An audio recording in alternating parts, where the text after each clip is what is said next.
The next sound we're going to talk about is the quiet sound, what I like to call it. It's the shh.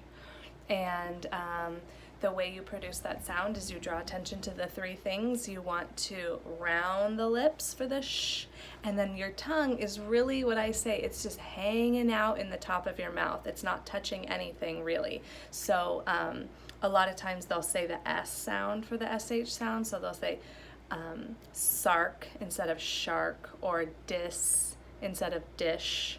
And so they really need to round their lips more and get their tongue a little bit further back in their mouth to make that SH sound. So I have them round their lips and say, and get their tongue in the right spot and say shh.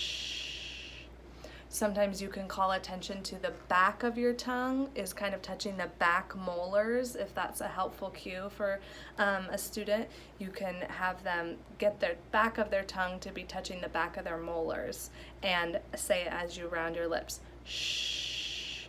A lot of times if a student is kind of just barely able to make it, but you think they can do it pretty easily, is you just tell them to say the quiet sound. Like if you were going to say quiet, be quiet to somebody, what would you do? Shh. And a lot of times that works. They've just practiced it over and over the wrong way, that they're not used to saying it, but they know how to say it. So sometimes it's an easy fix. Other times it's a little bit more tricky to get their tongue in the right spot. But like I said, I kind of just say, like, your tongue's hanging out. It's not touching anywhere in the front of your mouth. It's hanging out in the back of your mouth, and you're rounding your lips to say that sound. Shh.